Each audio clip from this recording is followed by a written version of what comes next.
I thought that Dyson Daniels was supposed to be the Jalen Brunson stopper. I thought that that was the guy you were supposed to put on Jalen to shut Jalen Brunson down.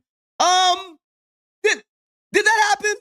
Because I believe the way the game ended was that Jalen was the one throwing up 6. Now, why did he do that? Why did he? Oh, I know why.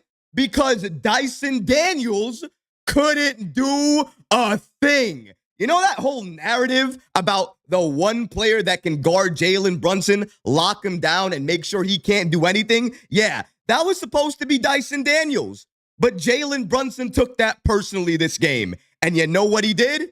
He showed out. He shut down He showed out. He shut down Dyson Daniels. And he made sure that he was not even a factor in this entire game. He was riding most of the bench, watching Jalen Brunson go off. And when he was in the game, he was watching JB go off on him. Now, this game had playoff intensity. To start the game, to complete the game, that's exactly the matchup. Funny thing is, if the playoffs started today, the number 6 seed is the Atlanta Hawks, and the number 3 seed is the New York Knicks. So this exactly would be the matchup if the Knicks and the Hawks played right now in the playoffs. So that's something to take in mind here. But this matchup was exactly what you wanted to see. The Knicks did not forget that last time the Knicks and the Hawks played, it was the game where Trae Young rolled the dice on MSG, disrespected MSG. You're telling me the Knicks didn't remember that?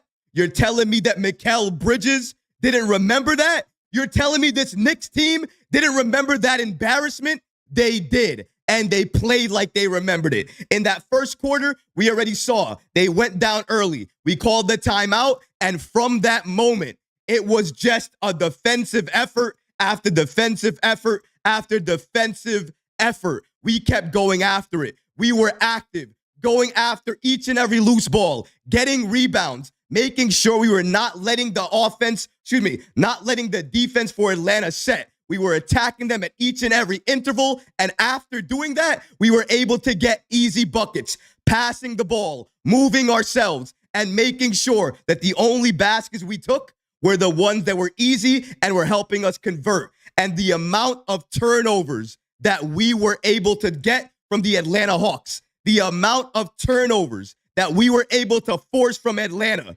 Trae Young had 6 assists and 9 turnovers. He is the league leader in assists, and we made him turn that ball over 9 times. Yes, it wasn't always pretty. Yes, we still have some work to do. But this game mattered. It meant something. This was a playoff team in Atlanta. They were playing very good basketball, very intense basketball, great defense. But we made sure that we didn't let what happened last time happen again. This time, not only did we take over the second half, but we attacked the matchup that we should have had. We attacked the matchup that we should have attacked all game long. Trae Young and Mikal Bridges. They were talking all game long, but it wasn't until that third quarter that Mikal showed you what type of player he really is. Destroyed Trae Young, took it to him. One of the main reasons we erased the deficit and got the game back under control and took the lead and then kept building on that lead was because of Mikal Bridges and, of course, the captain, Jalen Brunson. Now, they had help. I'm not only going to say it was those two, but those 2 players, they deserve a lot of the praise because they came in this game and they did not let us lose. In the end, we didn't lose. We took the game over. We forced turnovers. We played great defense. And even though it wasn't great at all times, and we still allowed them to shoot the 3 ball really well, allowed them to shoot inside the paint a little too well for my liking, what do we have at the end? What are we dealing with right now? A W, a win. That's what we have. That's what we got. We dropped it on Atlanta, dropped it on their heads. Dyson Daniels, who is he? All I saw was him riding the bench. Trae who? Trae what? Ice what? You're a what? You're leading the league in assists? Because last time I checked, you were tossing that ball all the way into the stands. The Knicks win this game. We make a statement in the process, and this is the game that you build winning streaks off of. And that's exactly what the Knicks are going to do. We're going to break down exactly how New York dominated, destroyed, and took over the second half against Atlanta, and so many other things today. If you're not already subscribed to the channel, please go ahead and hit that subscribe button and make sure you have notifications turned on. So that way, anytime we drop new content, you get notified. And now, let's get started. The Knicks take this game from the Hawks. Jalen Brunson dances all over Dyson Daniels. That was the matchup. If you were watching this game, that was the matchup you were watching. Because last time we saw Jalen and we saw Dyson, that matchup didn't look too good for New York. Jalen was the one that got frustrated. Jalen was the one that was making poor passes, poor plays, a lot of heavy isolation, not playing his exact game because he was frustrated. But the good thing about Jalen Brunson is you can only do that to him only so many times before his high IQ kicks in and he figures you out, figures out what you like to do, how you like to play, what you like to do and what you don't like to do. And then he takes advantage of that. One thing you can't do against the Hawks is allow them to run and shoot that three. At some points, we were allowing that. But I thought in that second quarter, especially going into the third, the Knicks and the way they played defense, they were trying to shut down all the easy plays they had inside and make the Atlanta Hawks shoot a lot of threes. Now, they made the Hawks shoot a lot of threes, and the Hawks made a lot of threes. So we're going to take a look at the team stats in a little bit to take a look at exactly what the Knicks allowed the Hawks to shoot. What the Knicks allowed the Hawks to shoot from the field and also from the three-point line. But just going back to that matchup, Jalen Brunson from the start of the game cooked Dyson Daniels. 2 early quick fouls, riding the bench, and then he continued to go off, continued to cook. And then when they put him back on him, some more fouls. He started complaining, hit with the tech because you can't guard JB. I'm sorry. Every time he tried, he was fouling him, trying to hit him down, tried to play too physical with him. Last time, they were letting him do that. This time around, the game was so poorly officiated, guys. I'm talking about when I'm watching this game. And for both teams, not only for the Knicks, for both teams, this game was so poorly officiated. We have Karl-Anthony Towns raked against the arm. Jalen Brunson shoved by Jalen Johnson before he catches the ball, and they call it a no call. He shoves him off the screen, and it's a no call. On the other side, Jalen Brunson gets tagged up. No calls at all. Jalen Johnson sometimes goes in for the layup. No calls at all. Again, very rough very rough game from the referees in terms of how they refereed the game, officiated the game, how they called it. I didn't think it was even all game long, but I thought the officiating, at least it got a little bit more fair going into that fourth quarter. Not always pretty, but still a little bit more fair. But something to call out with that officiating because it was not good today. And again, whatever they saw on the field there, so much aggression in that first quarter. Then in the second quarter, allowing some things for the Hawks, but not the Knicks. And then in the third and fourth, it was like a completely different game. I almost at times didn't know what a foul was as I was watching this game. But one thing I knew was that the Knicks, after seeing what I saw in that first half, where they were playing good defense, the only thing that they were not doing was being aggressive, attacking, getting to the line, even though they're not getting the calls anyways, but not getting to the line. The free throw disparity was the main reason that the Hawks were leading that game. But in that third quarter, what did we see? We saw Jalen Brunson and this Knicks team go off and lead this team exactly where we needed to be led, to the promised land, to the finish line, getting this W. And the way they did that early on, even though we were down 8 points to start the third, it almost didn't feel like it. Because when you blink and you look back up, we were up by 2. We have to credit Mikal Bridges and the way he played against Trae Young. For the entire game, that was the matchup that needed to be exposed. That was the matchup that the Knicks needed to exploit because we saw it all game long. The Hawks were hiding Trae Young. They were hiding him behind Mikal, and the Knicks didn't do anything about it. But then in that third, they took advantage. They were dropping bombs, dropping good shots. All game, they were passing the ball extremely well, I thought. But in that third quarter, ball movement was on pace, on par for some of the best ball movement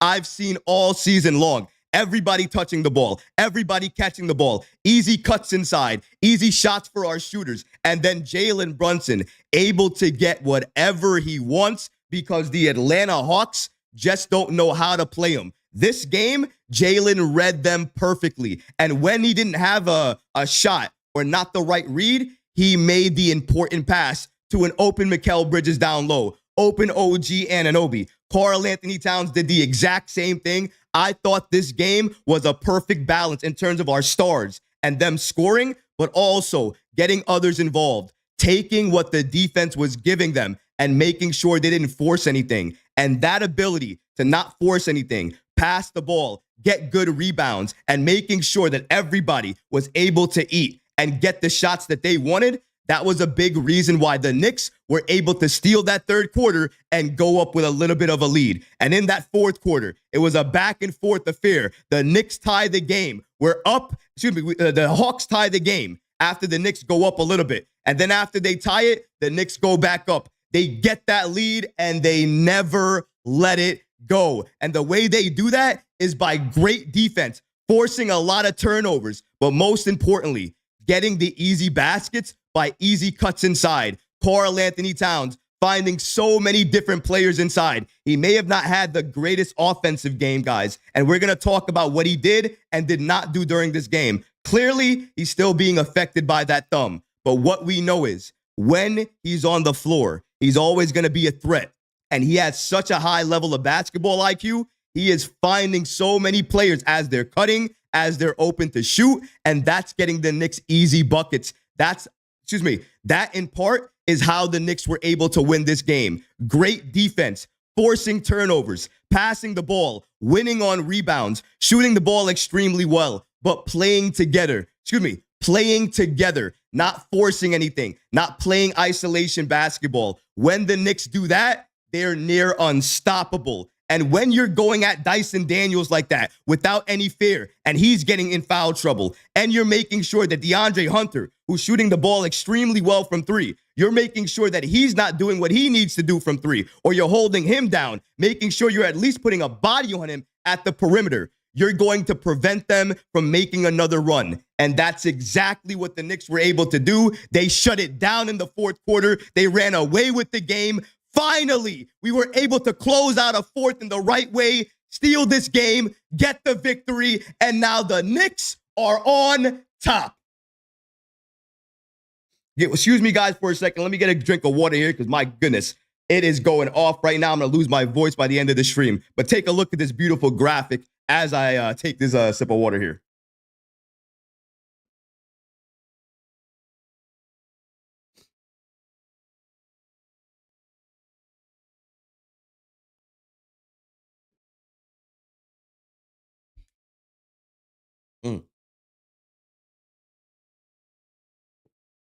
We're still good here, guys. I'm just taking a drink of water so that way I know that when I start talking about this again, I don't lose my voice. That's the one thing I don't want to do. I almost lost my voice during the game. It is ridiculous right now. But as you see here, the Knicks end up winning this game against the Hawks 110 to 119. Again, a very close game for a little bit there, but the Knicks were able to still close out this game and get the W. As you see here from the quarter-to-quarter breakdown, the Hawks were able to win that first quarter by 1 point. And then in that second quarter, we allowed them to score 35 points. For me, guys, I just don't like the Knicks allowing each and every quarter sometimes to just run away with them. And I think that sometimes we see it.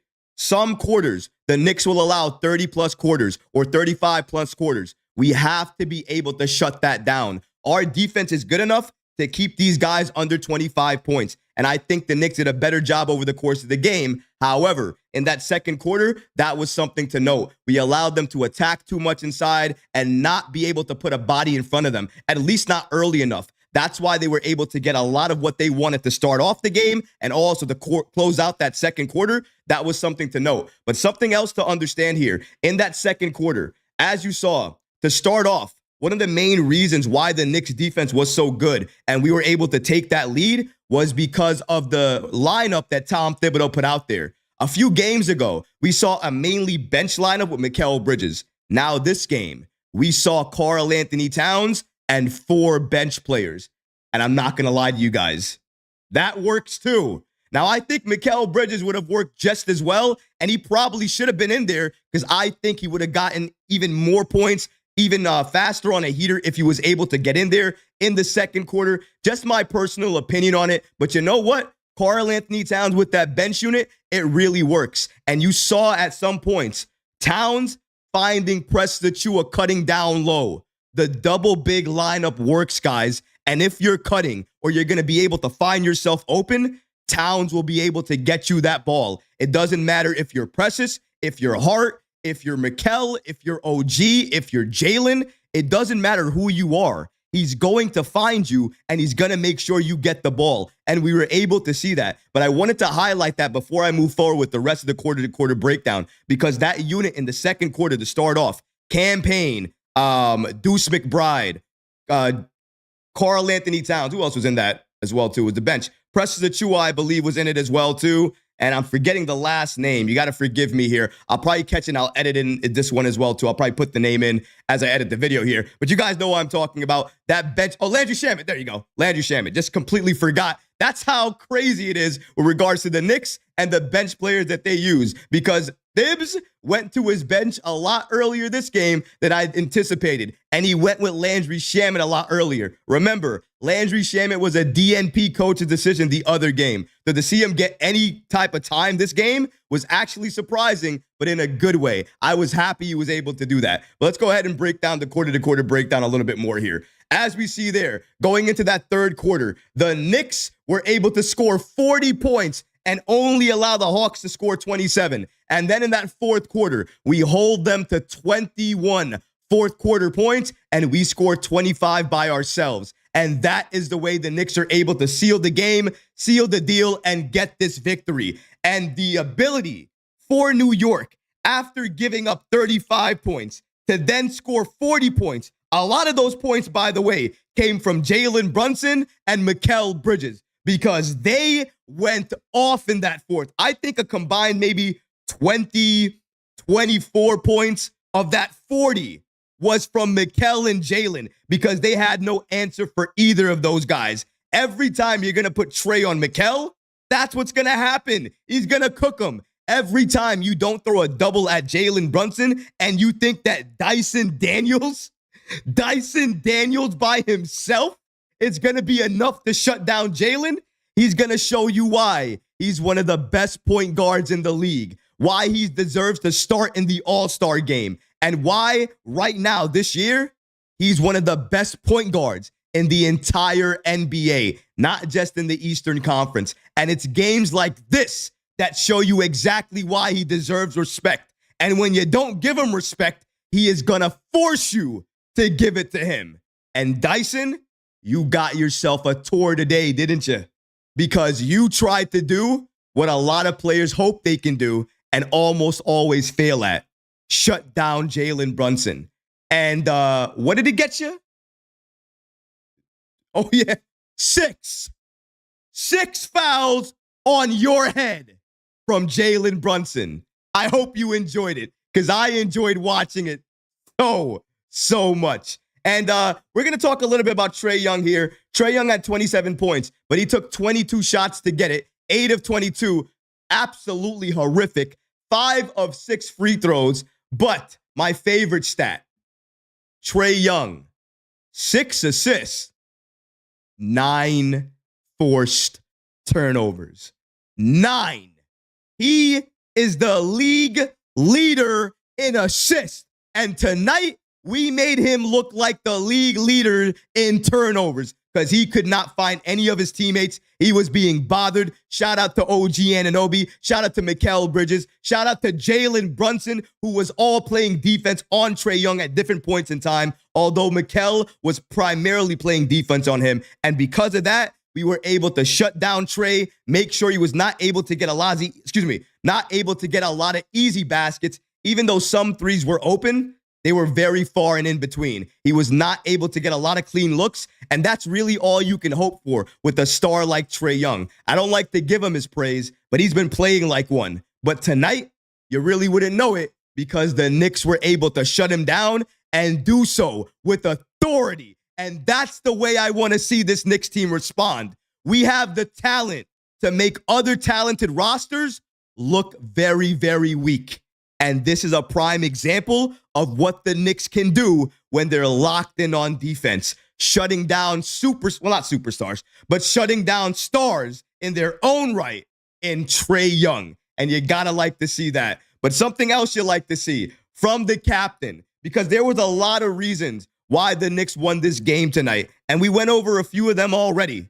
But Jalen Brunson and his extraordinary play, not only by not forcing shots, but his efficiency, the ability to get others involved, draw double teams late in that fourth quarter, pass out of them, and be able to get an open player open inside, open underneath the basket, an open shooter. That takes a very high level of basketball IQ. And we are so blessed. We are so thankful because we have Jalen Brunson, who has all of that and so much more. Jalen tonight, as you see him giving Dyson Daniels the 6 because he fouled out against the Hawks today. 34 points on 67% shooting.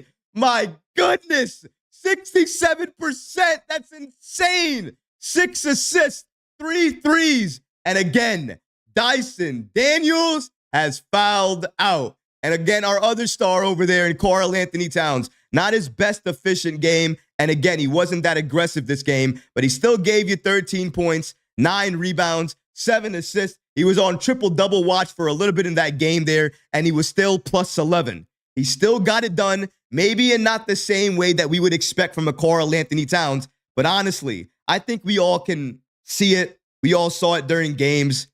He's not really the same player. Can he do similar things? Of course he can. If given a little bit of time or given a little bit of space, I think he can still execute a 3, drive inside, and still be able to get what he wants. But not at the same efficiency, but not at the same efficiency because of that thumb.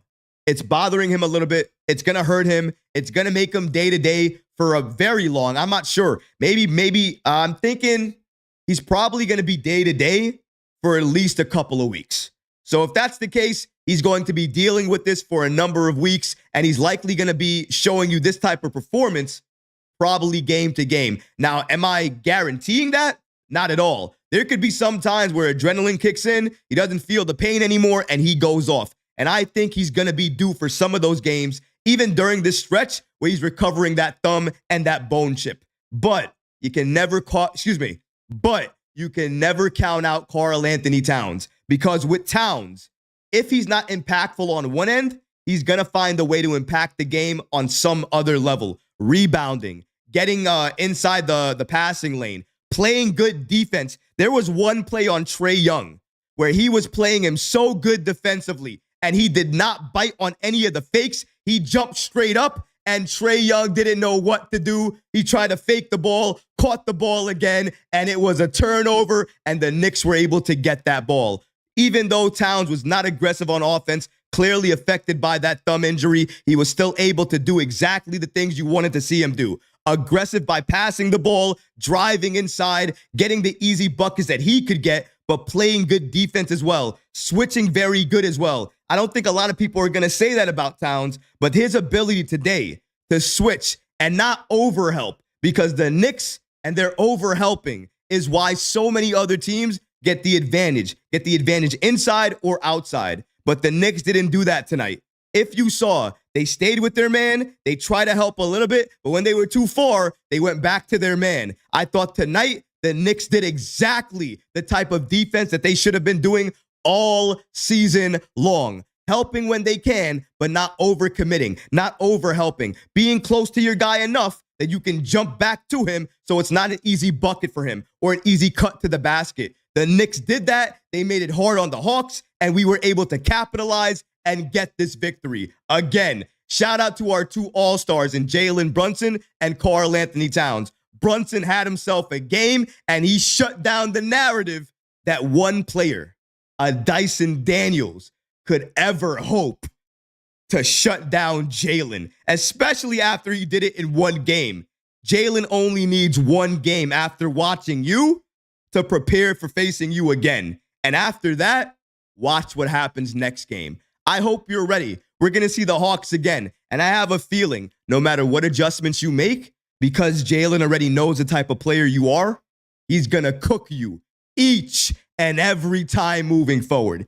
Just wait and see. I promise you that's going to happen. But we also had some other heroes of the game, didn't we? Like I said, it wasn't only the Jalen Brunson show, because the Knicks had some help from two other players, Josh Hart and Mikal Bridges. But Mikal Bridges especially, we got to talk about him, because his ability to go off and pick his spots and know when to be involved, when to be aggressive, and when to hold back. It was displayed at the fullest level today when he did it against the Hawks. Not that aggressive in the first half, but in that second half, my goodness, what an offensive performance by Mikal Bridges. Tonight, 26 points, 12 of 17 from the field. Mikal Bridges had 26 points and helped New York limit Trae Young to 8 for 22 shooting, 9 turnovers, and a 9-point win. The Knicks had lost 3 of 4 at home before today's win. Jalen Brunson again had 34 points and 6 assists, but again, the star, at least one of them, was Bridges, who combined for 26 points in a decisive third quarter. Jalen and Bridges combined for 26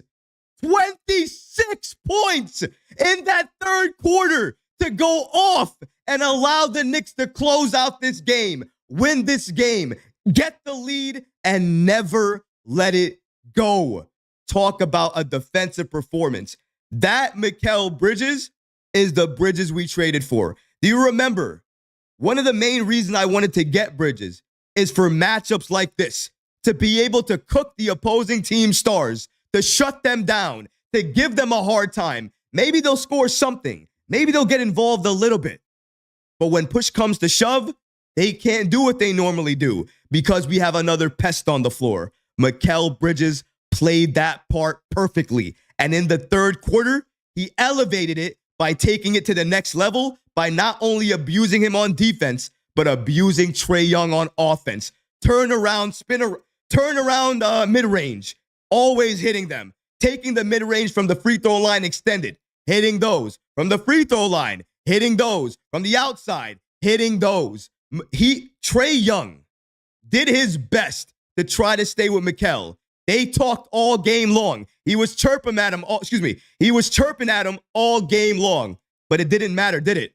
Because come that third quarter, we saw whose team was going to shine and whose team was going to fall all the way down. And the Knicks proved that with Mikal going off and dominating that matchup and dropping a combined 26 points with Jalen Brunson on the Hawks' head. And I love to see every single moment of it. It felt like a playoff game. At times, the defense from both teams was that intense. But because of that intensity, we saw again what this Knicks team can do when pushed, when under adversity. And when they're at that point, they'll either lay down or they'll step up and win the game. Twice now, they stepped up and they won the game. This team will never lay down. You want to push us? We're going to push you back. We're going to make sure you feel us. You get this work, and we give you that business. And at the end of the game, if we're doing that and we're playing the right way, we are always going to get the W. And what did we get? The W. Shout out to the Knicks. Shout out to these very, very important 4 players. Again, it wasn't only them. We're going to talk about some other players off the bench who also had a very good impact because, again, New York did a lot of different things this game. And one of those main things was the bench unit, the amount of minutes the bench unit played, and the way the bench unit played. The way they started off the second quarter, the way they started off the fourth quarter, the way Tom Thibodeau trusted the bench in order to allow them to do that. That was the biggest change during today's game. And I thought that trust made the biggest difference because it was that trust right there from Tom Thibodeau, in my opinion, that allowed the Knicks to close out this game, not tire out the starters, and allowed the starters to have enough lift in that fourth quarter to shut it all down, take this victory, and win this game. Without further ado, like I always do, well, before I do that, actually, we didn't talk about Josh Hart. He's in the other graphic. We talked about Mikal, but we didn't talk about Josh. Let's give Josh Hart a little bit of credit before I go to the team breakdown of the team stats and also the minute-to-minute breakdown. Going back to that image there, we see Josh Hart there. And Josh Hart, again, 14 points, 9 rebounds, 5 assists, 2 steals, incredible defense, playing the passing lanes, forcing turnovers, sometimes, and this is not even there, by the way, guys, and it's never going to be there, or maybe one day it will be, but not on the modern-day box score, I think. The amount of deflections that this man affected during the game, he must have hit that ball 7, 9, 10 times just to get the ball out of the Hawks players' hands to go into somebody else's hands. He's not going to get credit for that, somebody else's, but I'm watching the game. I'm seeing exactly what Hart is doing out there. He is hustling on every play, jumping on every play, going everywhere on the court, trying to get rebounds, trying to get steals, trying to find the right pass for his teammate, always making the right play when he's there. And when you pair that with the Mikal Bridges, who is on a heater, and those two are able to find each other, communicate, and then you got the captain over there who can help close out. And imagine if the captain is open because those two are going off, which, by the way, in the third quarter, that's what they forced to happen. And the captain made them pay with 2 amazing open three-pointers made. And that's exactly what you want to do. Not only make the game easier for your other players, but make the game easier for your stars. When Mikal and Josh are playing like that, that's exactly what you're able to get. Amazing performance from Mikal Bridges, amazing performance from Josh Hart, and an amazing performance from this Knicks team tonight. Defense was on point. Some of the better defense that I've seen from the Knicks all season long. In terms of their intensity, the way they were able to follow up one great defensive quarter with another great defensive quarter with another great defensive quarter. I don't think I've ever seen them do that really all season. Maybe they put together a defensive half, but to do it for really after they were down 10 points in that first quarter, I felt from that point all the way to the fourth, even though there were some lapses here or there, I felt like they were playing defense up from that point all the way till the end of the game. And they were doing it at such a great level that the Hawks were getting bothered because they could never set, they could never run, and they could never do what they wanted to do. This time around, the Knicks understood the game plan early, and they made sure to shut it all down. And in the second half, they knew the game plan even more by attacking the matchups, but still playing that same level of defense, maybe even better defense. And that right there was the key. You do that while also playing the bench more minutes than you've ever played them before, expanding the rotation, finally giving the starters a little bit more time to rest, be on the bench, and then have fresher legs coming into the fourth. It's a miracle what could happen. And tonight, Tom Thibodeau did that. He trusted his bench, and good things happened. Let's take a look at the minutes breakdown for the Knicks and see exactly what Tom Thibodeau did tonight. And after this, we're going to go to the chat because I see you guys are live, so I can't wait to get to your takes as well, too. I see we also got some super chats while I was talking, so we're going to go to those first before we go to anything. But as you can see here, with the minutes-to-minutes breaks down, and I want to highlight one player really quickly. Let me take a drink of water before I do that, though.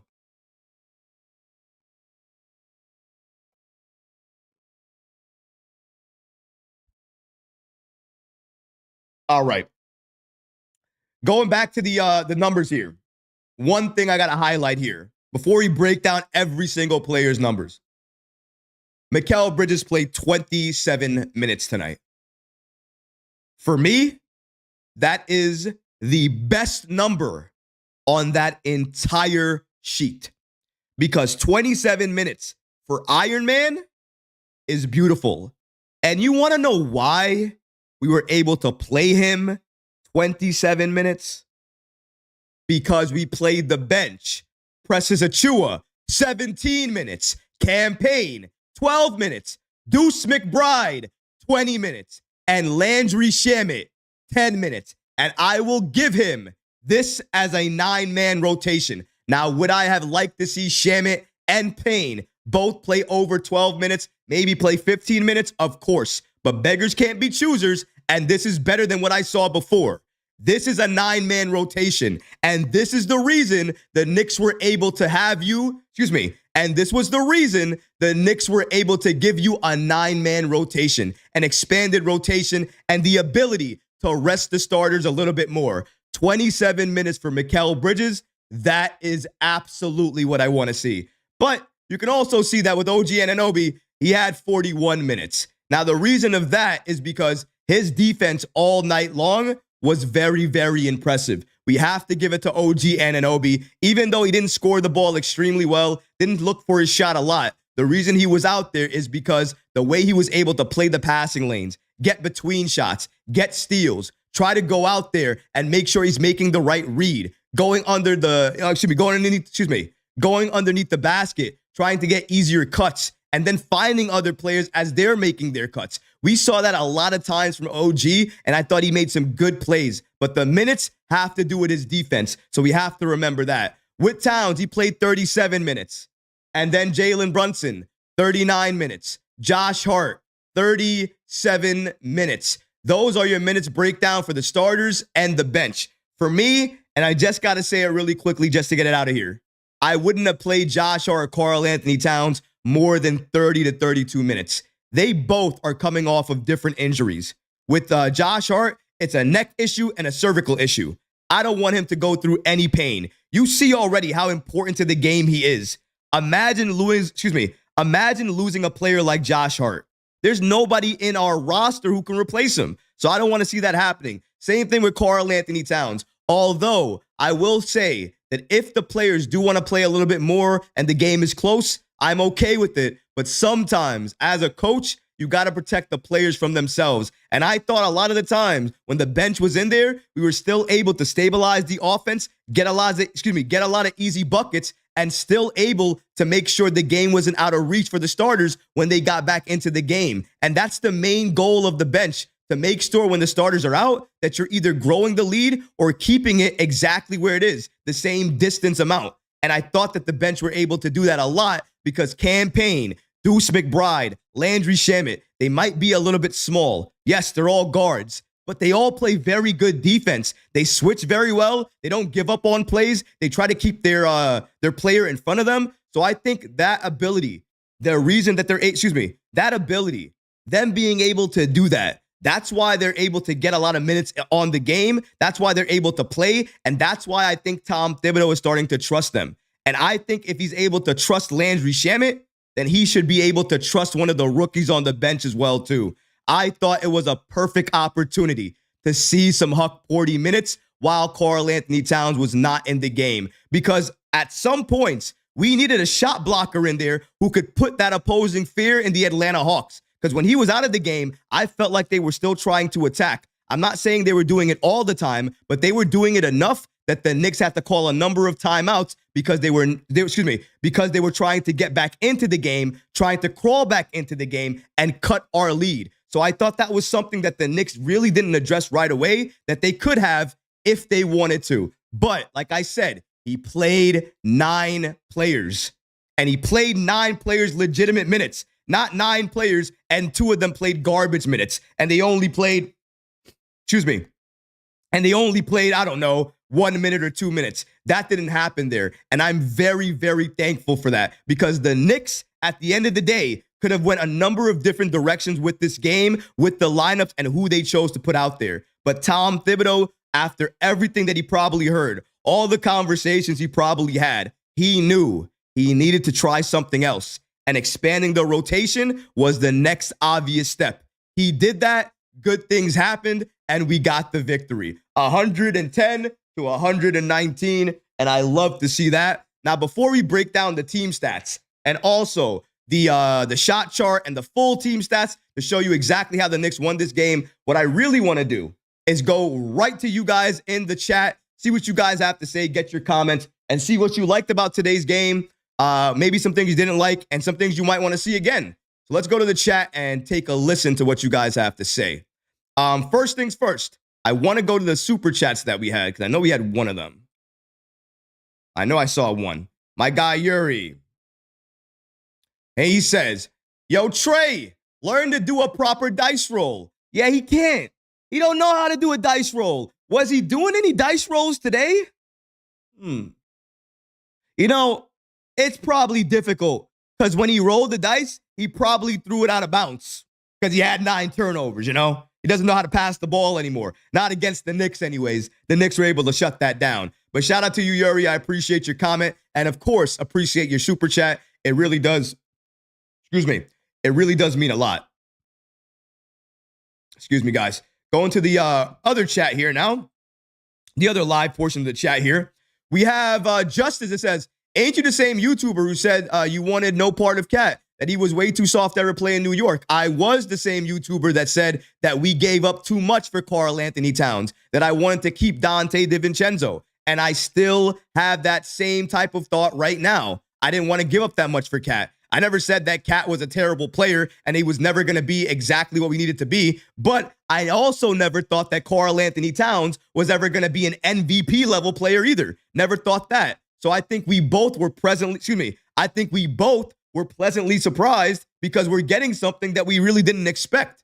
But I don't know why everybody wants to bring up the past. Do you like saying that you were wrong? Yay. Okay, cool.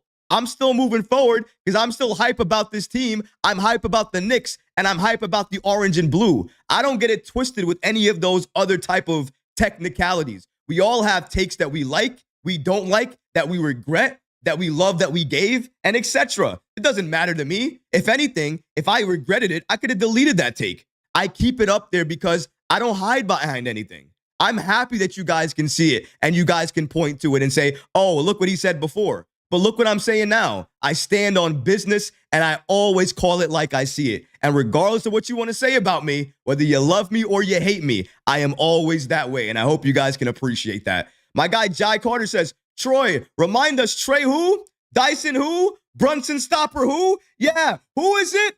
Who? Everybody put your 6 fingers up. Everybody put them up. Who? How many? How many did he get? How many? 6? Was it 6? Yeah, he got 6 fouls. You fouled out. You fouled out. How does it feel, Dyson? You okay, Dyson? You need a blanket? You on the bench, right? Tech. He got so red during that game. I got to go watch that game back. He got so red during that game because Jalen Brunson was dancing all over him and he didn't know what to do. Oh, my goodness, it's hilarious. Oh, man. My guy, Derek, says, leave Troy alone. Hey, my guy, I appreciate you. No worries about that. Oron says, Troy, do you think we could trade Mitch in a first-round pick for Jonas? If you're talking about to the Wizards, I absolutely think that trade can happen. But the reason I'm not going to talk a lot about it is because I have a video coming out about that tomorrow because an insider did give us some updates about potentially a trade like that happening. So I will give you guys the inside scoop on that tomorrow morning. Video coming out like the normal, and you guys can expect that. But I appreciate the comment. Strong Island Bomber says, Trae Young is 7 of 15 against the Knicks. Every game matters. 2021 is the past. It's 2025. My guy, Strong Island, knows what he's talking about. Dove it in the house. Big W tonight. Great team effort. Love the effort. Gotta agree with you there. I'm talking about defense, am I not? The defensive effort tonight, Dovid. It was impressive. From that first quarter, after they called the timeout, when we were down 10 points, all the way to the fourth, they were playing that defense. And you love to see that. My guy Carl Knight says, I love how we played defense today. But don't forget, we let 7 Hawk players score double-digit points. But great game overall. Well, we got to say it as well, too, Carl. The Hawks are a very good team. And it's not like they're not going to make shots. There's no such thing as 100% perfect defense.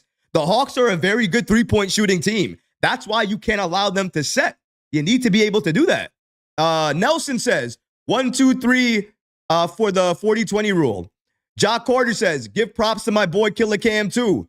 Oh my goodness. Campaign is instant offense. But can I talk about that soft technical? I'm sorry.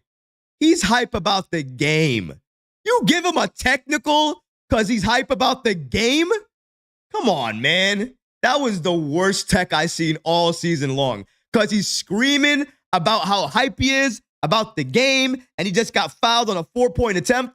Of course he's going to be hype. And you give him a tech for that? Get out of here. The refs today was atrocious, man. It was absolutely atrocious. They should be ashamed. I don't know how they thought that they should referee this game, but maybe try doing it a little bit more efficiently. Maybe doing it a little bit more fair. Because when we go over the team stats and you guys take a look at the free throw percentage, there's a very, very big difference there. The real Django says, you got to play Trae rough and put a foot in his ass and an elbow in his gut. Ja says, what was that tech about? He was just hyped. I have no idea, Ja. It makes no sense to me. None. Yuri says, this wasn't a must-win game. This was a character-defining game. We are 0-2 against him this season. We got one. These are the games that we build momentum off of. Yuri's listened to exactly what I'm saying. I said exactly what I said to start off the show. This is the game, or these are the type of games that winning streaks are built off of. The Knicks can put together a number of wins now because this win, it's important in that way. It matters in that way. Tendril says, was that the chick ref that gave him the tech? Yeah, it was. Absolutely was. No idea. No, that should be reviewed. Absolutely. And they have to take a look at giving players techs for being hyped. That doesn't make any sense to me. My guy Justice says, Knicks suck on defense. They're giving up 35 to 40-point quarters every game. Doing that will not get us past the second round. I don't think they suck on defense, especially not this game. If you want to talk about defense overall, maybe. But this game, I don't think you can say they suck defensively. They did a lot of good things defensively. The Hawks, though, they did a lot of good things on offense as well, too. I think we have to give them credit for that. Even though we did give up 35 points in that second quarter to them, they also allowed us to score 40, and we held them down to 21 points in that fourth quarter. Because of that, we won the game. If you're going to talk about the bad, you got to talk about the good, brother. Carl Knight says, remind what's our record when the Knicks have 30-plus assists? I'm not sure what that record is, but I'm pretty sure either we're undefeated or maybe 11-2, 11-3, something like that. It definitely has to be a high number because when we pass a lot, we normally win games or blow out teams. So that is something to consider there.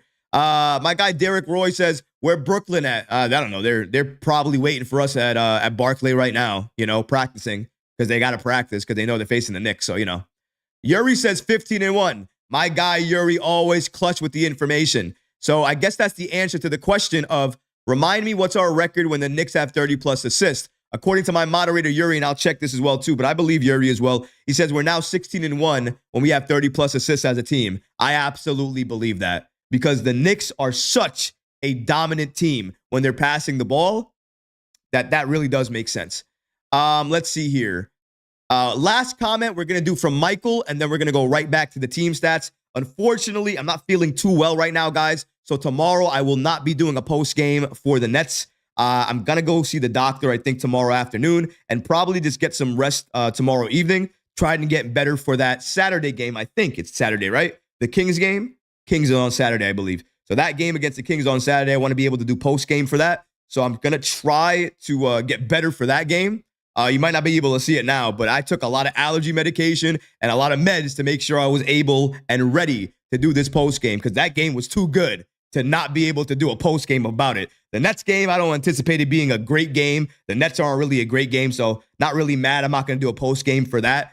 But just want to let you guys know, again, no post game tomorrow, this post game, and then the next one I'm going to be doing is the one on Saturday against the Kings. Make sure you have that marked on your calendar in case you want to join again with me and you want to join the post game and see what we have to talk about.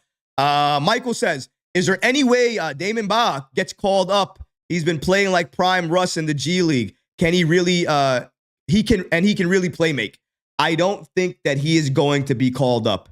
If anything, the players that have a better chance of him is Chuma Okeke. TJ Warren probably has the best chance of anybody. And then Moses Brown, I would think, because those three are standing out more than anybody else. But it doesn't mean that another team may not look at him and want to potentially sign him. But that's a good question, Michael. I'll take one more, actually, before we go to the team stats. Josh says, feel better, Troy. I appreciate you. The real Django says, get that vaccine. Hey, listen, man, I've been taking so many meds right now. I don't even know what I have, but I appreciate you guys. Josh says you were coming into this post game questionable. I was, but just like Josh Hart and Karl-Anthony Towns, I had to push through for the community just to get myself here. I'm glad I did too. For that game, there was no way I could stop myself. I would have been talking to myself in bed if I wasn't talking to you guys. So I have to get the energy out in some way. Even sick, you guys can see I still have some type of energy. That's the way it is. But thank you guys so much. Michael says, I want to see a Shamet that's more aggressive on offense. I appreciate that. That's going to be the last comment for right now before we go back to the comments later on in the show after we close out the post game. So what Michael said was, we saw Landry Shamet today, and obviously he only played 10 minutes. I obviously want to see Landry Shamet play more minutes. I would love to see him play 15 minutes. But Michael said that he would love to see him attack more on offense. I would like to see that, but I would like to see it depending on who he's on the floor with. If he's on the floor with Mikal Bridges, maybe. If he's on the floor with Karl-Anthony Towns, maybe. But oftentimes, with Towns out there or Mikal out there, they're the alphas of that unit. So a lot of times what the coaching staff is saying is, you're the alpha. This is where you go out, get your points, you score, you showcase what you can do, and you run this unit. And I think that they thrive in that type of environment. I think Karl-Anthony Towns showed you that today when he was doing it in the second quarter and the fourth quarter. And I thought Mikal Bridges proved that a couple of games ago when he was doing it, when we were not having Karl-Anthony Towns in the game. So I think there's a couple of things to consider and understand there when you're Tom Thibodeau. You have a lot of weapons, but it's the way you utilize them. I do think that Shamet should have more opportunities to shoot the ball because he is a good three-point shooter. So if the Knicks can set a couple of screens to free him up and get him open from three, I think that's the adjustment I would make if I'm Tom Thibodeau, especially in that second quarter, because you can't have enough threats from three. And if you do have that, it just collapses the defense to the outside and allows you to have easier buckets inside. So hopefully we see that moving forward. But what we are going to see moving forward are these team stats. And these team stats really show you where the Knicks were able to thrive and how they were able to win this game. It's not the full team stats yet, but again, it's an overview of how the Knicks were able to take this victory against the Hawks. Looking at looking at the team stats over here, as you can see, the Knicks were able to shoot 52.2% from the field, and they were able to shoot 34.6% from three. Obviously, you'd like that three-point percentage to get up there, but 34%, even though they were dominating inside the paint a lot, not too bad, but not great either. We got to see them do a little bit better from three. Taking better three-point shots and moving the ball is the way to do that. With the Atlanta Hawks, I don't like the fact that they were able to shoot 43.3% from three, but honestly, they're a great three-point shooting team, and the Knicks dared them to shoot a lot of those open three-pointers, and they made them. So I'm not surprised to see the percentage at this rate, but I am happy that it's not at 55% like it was last game, because that was terrible, absolutely embarrassing. But the Atlanta Hawks were still able to shoot a very good percentage from the field. It wasn't as good as the Knicks, but 47.1%, that's still very, very good for a team that normally shouldn't be shooting that good against a Knicks team that's playing good defense like this. But they were able to find their spots well because they were attacking inside, cutting inside, and trying to get the easier bucket. So I think that's why you see the field goal percentage up there a little bit higher. With regards to the turnovers, though, and here is where the Knicks won the game. 16 turnovers for the Knicks, but New York was able to force a season-high 24 turnovers for Atlanta.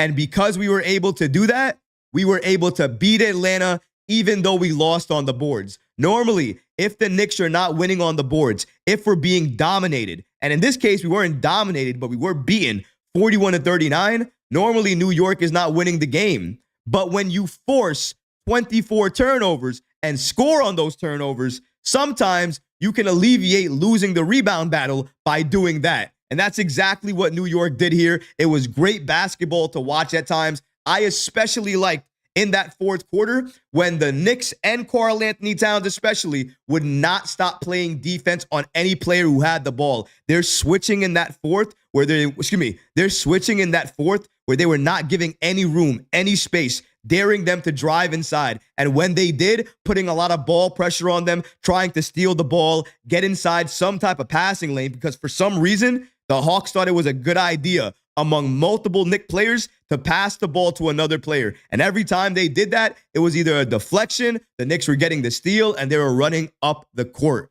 And that is and that was one of the main reasons why New York was able to push this game all the way open. When you're able to force turnovers and you're able to push the ball up in transition, score easily, get easier baskets, easier threes, you're going to be able to frustrate the other team and also go up big. And you're also going to make sure they get into foul trouble because a lot of times they're going to try to go in front of you and make sure you don't get the basket as well. They want you to, okay, you're going to get a foul. I'm going to give you a foul and you can go to the line and earn it. But if you get the and 1-2, it just hurts them a little bit more. So I like to see when the Knicks were able to do that. And I thought in that fourth quarter, the Knicks were able to pull off a lot of those plays because the Hawks got a little bit tired and they also did not know how to handle Mikal, did not know how to handle Jalen Brunson, and did not know how to handle Karl-Anthony Towns. They were able to run amok in that fourth quarter and run away with the game, holding them to 21 points. You love to see it. You love to see it, like I said before. And this is where we are again, with the Knicks having 39 rebounds to the Hawks 41. But again, forcing 24 turnovers, a season high, but also turning the ball over themselves 16 times as well. They need to clean over what they're doing in turnovers. I like to see them around 11 or 12. But when you force 24, it's hard to complain about a lot. Looking over at the full team stats, though, because this right here is going to give you the full picture on how and why the Knicks were able to win this game. And when you look at the team assist, that right there is the story for you. Team assist for the Knicks, 31-23 for the entire game. And I do mean the entire game. That ball was moving like nobody's business. Jalen was finding people. Karl-Anthony Towns especially was finding people. OG at times. Mikal Bridges at times. Josh Hart at times. Deuce McBride at times. It didn't matter who was on the floor, who everybody was playing with, who the starters were, who the bench was, whatever it was. It did not matter. Whoever was out there, they understood. Move the ball, get an open shot, and make that shot. That's what they did for the entire game. Beautiful basketball, beautiful cuts, beautiful open shots in the corner with nobody near some of our shooters. A lot of times, I'm screaming at the TV because it's us allowing that. This time around, it was the Hawks allowing us to have so much open space from three, and we were able to dominate and destroy them because of it. It was the ball movement for everything. Defense, ball movement, making sure we're pushing the ball up, forcing those turnovers, and getting easy buckets in transition. When you're doing all of that at a very high level, you're going to be able to win this game and sometimes even blow out the game. We might have been able to blow out the game. The only reason we couldn't is because, honestly, we should have probably got to the line more than we did. Now, when you look at the free throws, it does say 16 for 21 for the Knicks and 17 of 22 for the Hawks. Now, you might be looking at that and saying to yourself, well, Troy, it looks pretty even. It's not even. It's not even close because the Knicks should probably have 40 attempts to their 22. That's how many other foul calls either they missed, they didn't call, or they simply did not want to call. And I think we saw that a lot of the time. We saw the Knicks with the ability here to try to force a lot of turnovers, but also when they were driving, they were getting hit a lot of the times. And when they were driving a lot and getting hit a lot, No calls were being made, but you could make the argument if those calls were made, they would have got to the line more and they probably would have blew out the Atlanta Hawks. If the game was called even a little bit more fairly, the Knicks go to the line more, they blow out this game more, and we're probably not even talking about a good competitive game at that point. We're probably talking about a blowout, and that's something to understand there as well, too. Something else I want to look at is the blocks. The Knicks had 1 block. In comparison, the Hawks had 6. That is telling you as well, we need more interior defense inside. Somebody that can put that opposing fear into other players. And I don't think we have that yet. We're still waiting for Mitchell Robinson to return because that's when we're going to get it. Give me a second, guys. I have to drink a couple more drinks of water here. I see in the comments people are saying this is my flu game. I hope it's not, but if it is, how am I doing?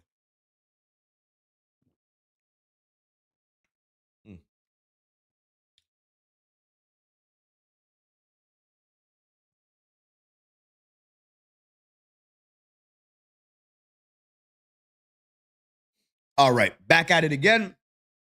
I'm pushing through it, guys. I promise. All right. With the so we went over the blocks already. Like I said, I think the Knicks need to do a better. Excuse me.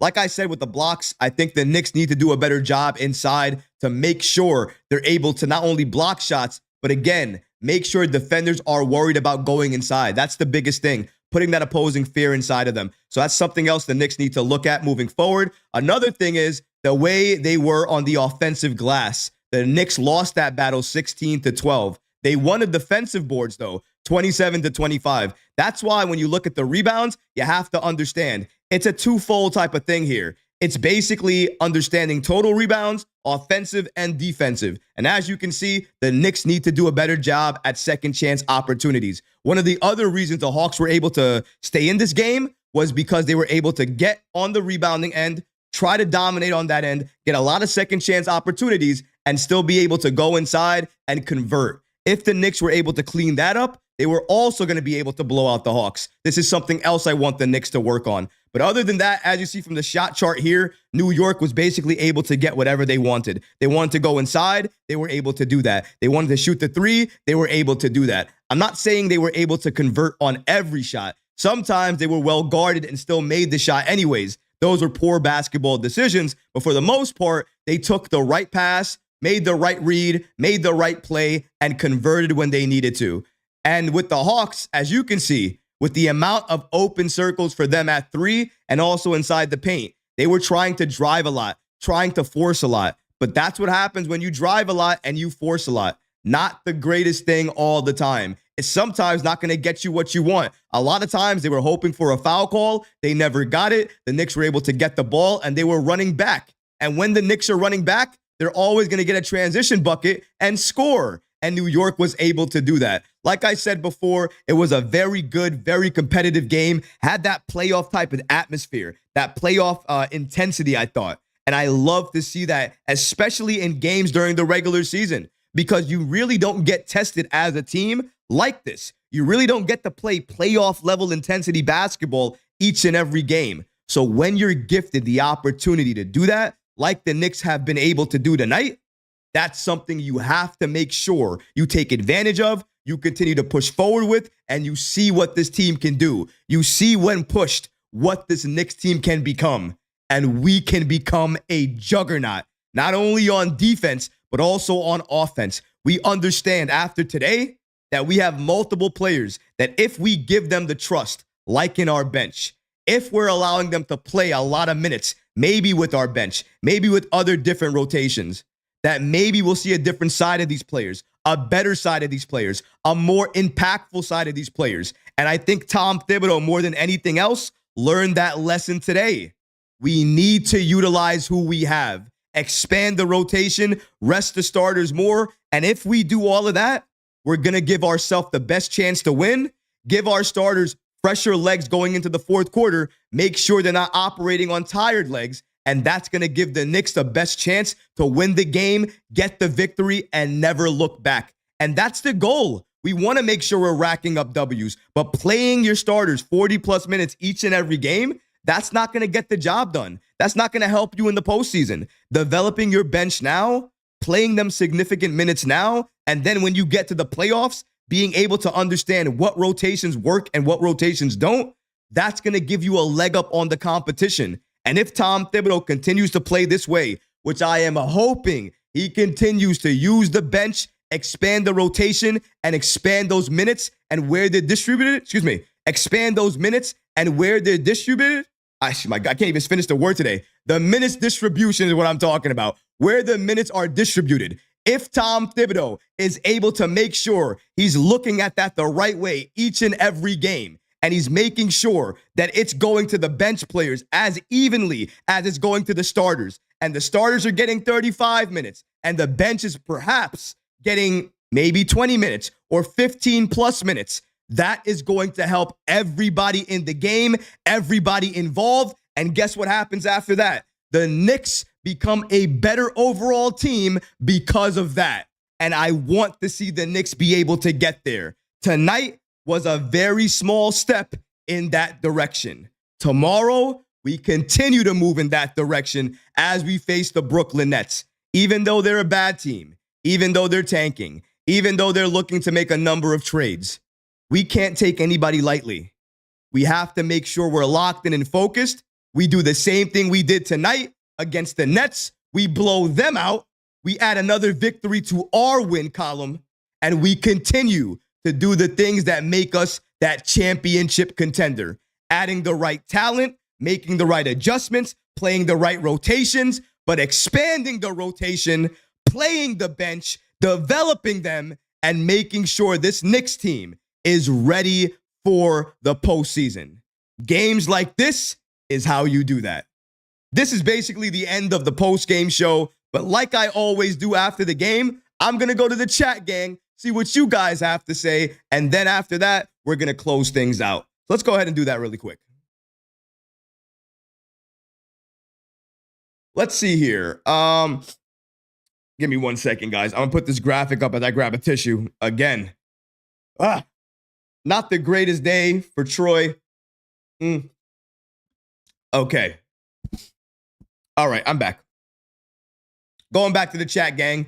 My guy Yuri says, with a $2 super chat as well, too, and I really do appreciate that. Thank you so much for always supporting Yuri. You guys know how I feel about Yuri, one of the best moderators on the planet. If you see him, always give him a shout and say hello. He says, though, do we have an update on Mitch? I'm going to get to that. Nelson says, Troy, have you heard anything about the 420 rule? In the regular season, we have to win 40 games before losing 20, and they won the championship by following the rules made by Phil Jackson. I've heard about that, but with the modern NBA and where we are right now and everything that we've seen, what I really want the Knicks to do is make sure that every game moving forward, they play like this. They're locked in like this, and they make sure that each game is just as competitive. I don't want to see a Knicks team getting blown out again. Either we're going to blow out a team or the game is going to be competitive. Regarding the update about Mitchell Robinson, Yuri, I do have an update. I didn't want to mention it right now, but you know what? Since I'm talking to you and you've been a long-time supporter of the show, I will mention the update that I do have.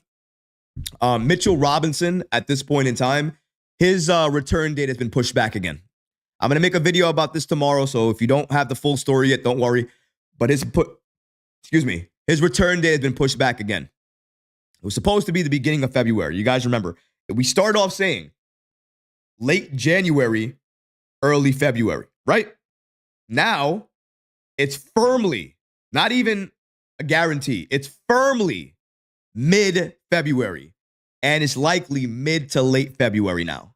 The main reason for that is we got confirmation recently that Mitchell Robinson is likely going to return after the February 6th trade deadline.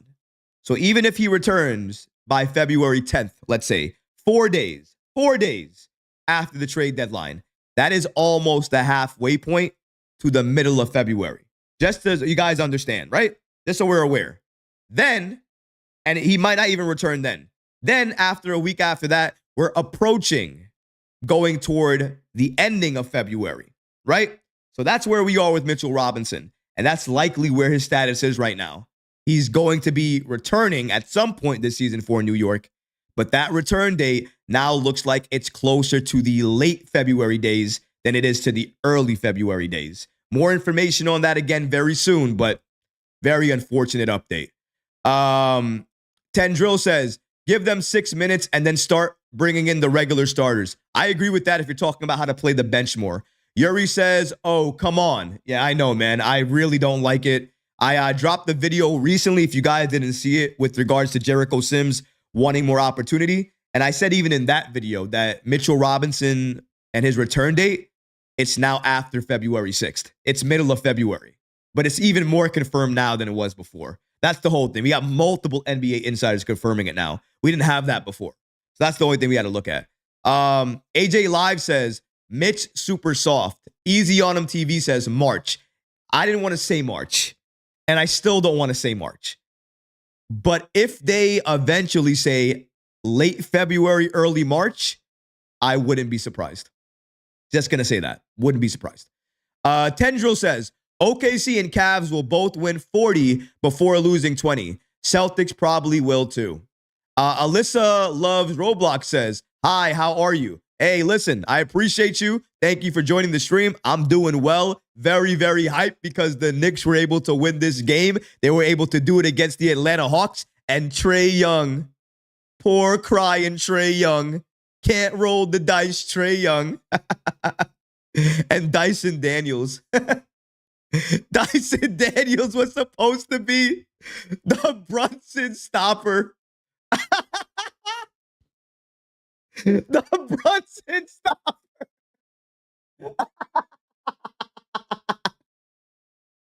Get out of here. Oh my goodness. The real Django. My guy's a moderator, has been a member for so long as well too. Oh, you leave the message. Whenever you send it back again, I'll read it. Alyssa says, hey, I'm a big fan of yours, and he's going to be back by March. Hey, I appreciate you, Alyssa. Thank you so much for being a fan. I hope he's not back by March. I really need Mitchell Robinson back sooner than that. We all need him back sooner than that. If it's by March, I'm going to get very frustrated. I'm already frustrated. I don't want to be more frustrated. Yuri says, if anything, Mitch will probably be back next season. I did drop a video by Jake Fisher, right, where I did include that one of the main reasons that New York is looking at different trade targets right now is because there is not a guarantee at this moment among league sources who understand the situation that believe Mitchell Robinson will come back this season. So there is those reports that are out there. Like I said, though, I did cover that. And even the video that I covered it about, I said that I believe Bagley more than I believe Fisher, only because Bagley has way more connections to the franchise. So I have to go a little bit more with him. But it doesn't mean that Fisher doesn't have his sources. I'm sure he does. And clearly, after what we just reported and his return date, again, being pushed back even more, it's really not hard to understand why Popper and why Fisher feel the way that they do. James is back. James Lee. James, did you create another YouTube account just to come to this stream? Aw, James. James, man. It's been a while. I haven't missed you. It's been a while, though. I mean, my goodness. The Nets are pretty bad. We're seeing you tomorrow. We're going to destroy you tomorrow. I mean, that's really all we got to talk about, I guess. But shout out to you, James. Appreciate you being here. I mean, keep yourself in check, or we got 2 moderators that will block you instantly. So just, oh, well, look what happened. Look what happened right there. See? Just got to say it. Yuri is on you. Don't say nothing, James. I already said it. Yuri is on you. I got the best moderators on the planet. Don't mess with Yuri. Don't mess with Yuri. I just got to say it. Yuri got you already. I'm sorry, brother. You can't come in here with Yuri as the moderator and think that you're going to be able to say anything. It's not going to happen that way, okay? It can't happen that way. Yuri's going to shut you down. Yuri did what Brunson did to Dyson Daniels all night long, okay? That's what happened just now, okay? You got Dyson. You got Dyson. You got Dyson. Bravo. Appreciate you, though. Tendril said sniper mode. Legit. He went laser in. Legit. Cuckoo Bunny says, remember, 3-for-1 voting today. Yes, 3-for-1 voting. And I believe today is the last day for fan voting. I don't think we can vote again. So please, if you haven't voted yet, vote. I already put my vote in. I vote every morning. It's clockwork to me. So I voted already. I hope that we get Jalen Brunson as a starter for the All-Star game because he deserves that. Same thing for Karl-Anthony Towns because he deserves that. So please vote, get our guys in the game. Yuri says, the day that I'm not on the stream, I'll still block James on my phone. Yuri is on point, man. I got it. You got to love Yuri, man. Yuri's so loyal. One of the best mods that I've ever had really on the channel. Love, love, love Yuri. And honestly, I had to give some love to Django as well, too. He's been great as well. Whenever we need some mods that are really good, able to control the environment and all the violence, it's always good to have some people on your back here. And again, if anybody joined the stream right now, as you can see, the Knicks were able to destroy the Atlanta Hawks. Well, not destroy, but they were able to win the game. Would have destroyed them if the refs were able to call more fouls than they did. 119 to 110. And I know people like to point out that second quarter, guys, where the Knicks allowed them to score 35. But why does nobody point out that the Knicks scored 40? I feel like I'm the only person that said the Knicks were able to score 40 points in the third. I don't feel like anybody else was able to say that, or at least wanted to say it. But they did. And they did it in dominant fashion. So you got to say that. You got to at least acknowledge it. Let's see. Alyssa says, you are the funniest Knicks fan I have ever seen. Hey, I appreciate that, man. I'm just myself. If you ever watch me or see me at a watch party, I'm the exact same way. I'm probably worse. I probably jump overboard. I probably go nuts with it. I promise you I do. You'll see me screaming like this at the TV, just right at it. I am crazy when it comes to the Knicks. I promise you, you've not seen anybody like me before. But hopefully that makes it a little bit more entertaining for you guys when you watch. Let's see here. New York Forever said, sad, LOL. I don't know what that means. Strong Island Bomber says, are we making a move at the trade deadline? We are. Absolutely we are. And I believe that move is going to be trading Sims. You're going to trade Sims. You're going to get second round picks. You free up cap space. You free up that extra roster spot. And then you go to the G League or the buyout market. And you sign somebody else. I know they mentioned that Bruce Brown potentially could be bought out. And if he's bought out and he finds his way to the buyout market, again, I don't know what the Knicks are planning here. However, would not surprise me if they wanted to go after a Bruce Brown. Not saying we need Bruce Brown. I'm not advocating for him. I don't want him. But I know he's a fan of New York. I know he's a Tom Thibodeau fan. And I know a couple of seasons ago, the Knicks were heavily tied to him and wanted him on this team. So that could be an option. But I think the real option, the real way to improve the team, at least without having to, I would say the way to improve the team without having to gut the team would probably be to go to the G League and getting some players from Westchester. You get the players from Westchester, you call them up, and I think some of those players fit right now. Let's take TJ Warren, for instance. If you actually use him and expand the rotation, he gets you rebounds, he scores, he can play defense, and if he scores, he gives you the help off the bench that you need.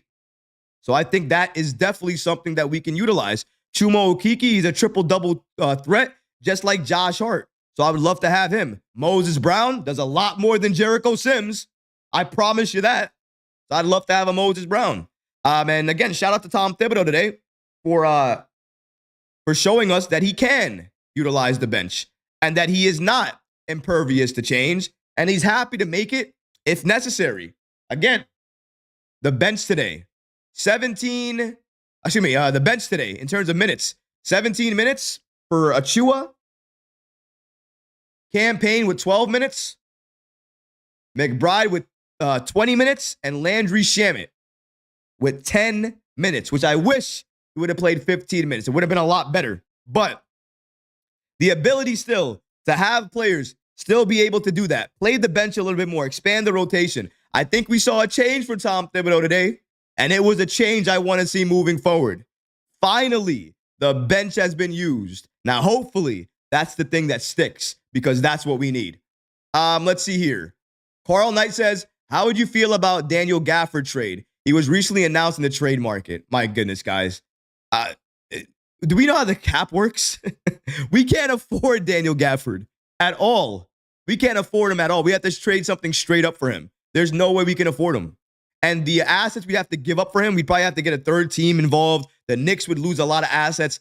I mean, there's a world where I think a 3-team trade would make it happen, and maybe that would work, but you'd have to do a lot of convincing, and the Knicks can't get any convincing done. I don't think that trade happens. Gafford, by the way, his value has just skyrocketed. I think he dropped 31 points today or some crazy number. His value has just skyrocketed. You're not going to be able to get him for cheap.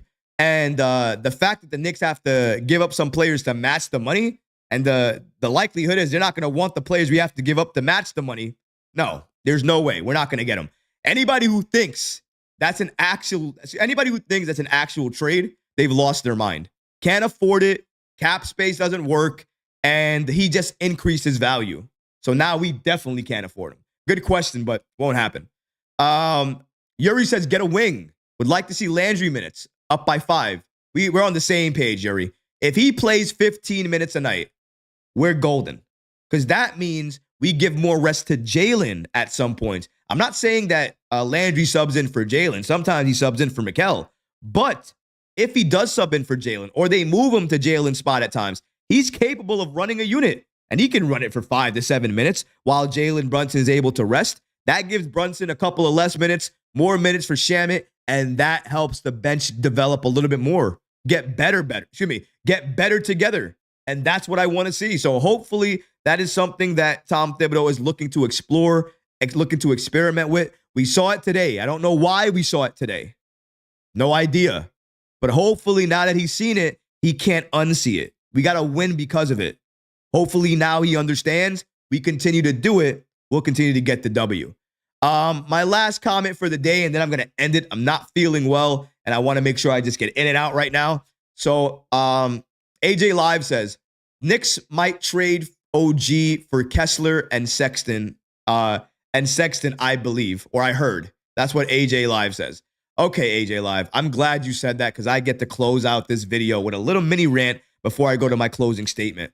Shout out to you. So AJ Live says that the Knicks might trade OG for Kessler and Sexton. I believe, or that's what you've heard. I'm going to go ahead and say that will never happen. Ever. At all. Like, never. Because Danny Ainge is a snake. A monster. A criminal. A vile human being. He doesn't do business. Not fair business. He likes to rip people off. And even if you get close to a deal, he'll change it last minute because he's a snake. No one ever should do business with him, let alone the Knicks. And the Knicks would never give up OG for those two players. I hope you understand, and I appreciate the comment. But going back to basically what we saw today, like I said, guys, tonight's game was not a quote-unquote must win. However, tonight's game for me was a game that was going to show me what we were as, how we were as a team. Tonight's game was supposed to show me how the Knicks handle adversity, how the Knicks respond against a Hawks team that embarrassed them the previous game that we played, how Trae Young did so much against us and then did the ultimate embarrassing move of rolling dice on the floor, the home court of MSG for the Knicks, doing it on our floor, and us not being able to say or do anything to shut them down. This game, we all remembered what they did. We all remembered the narratives they said about Jalen being shut down by Dyson Daniels. They all heard it. They didn't forget. And today, we proved all of those narratives wrong. We dominated in certain points. We were able to play lockdown defense in certain points, playing the passing lanes, getting others involved, moving ourselves, moving the ball, watching the captain go off, watching Mikal Bridges go off, watching Josh Hart, Karl-Anthony Towns, the bench go off, the bench being utilized more. This game was a more complete game for this Knicks team than I've ever seen before. And the main reason for it is because we finally saw a game where the Knicks utilized a 9-man rotation, played the bench, and showed us what this team really can look like once Tom Thibodeau trusts who he has on the bench, trusts that development, and understands he needs to do that for this Knicks team to be a championship contender. Today, we saw him take one step toward that path. Now we just have to see him continue to take steps toward that as we get to the postseason. Because once we get there, if we have a fully healthy roster, a fully locked in starting unit a fully locked in starting unit who has great chemistry, a bench unit who has built great chemistry, and we're going into the postseason like that, we're running through your favorite teams, we're running through the teams you think we can't run through, and we're dominating them, dropping points on their head and making sure everybody understands that this Knicks team is real, and we don't have to wait to become real. We don't have to wait till next season to add a few more pieces to be legit. We already are legit. And come the postseason, we're going to show you why. You don't think we have enough talent on this team? You think we're not a championship contender? Wait till the postseason, and we'll show you what championship contender means. But what about you guys? What did you think about tonight's game? What did you like about tonight's game? What did you not like about tonight's game? Let me know in the comment section below, guys, because honestly, I would love to hear from you. But that's going to do it for today's episode. I hope you enjoyed it. And if you did, go ahead and smash that like button, leave a comment below. And of course, guys, please subscribe to the channel. Until next time, Knicks fans, take care of yourself, your families, and each other. Peace and love.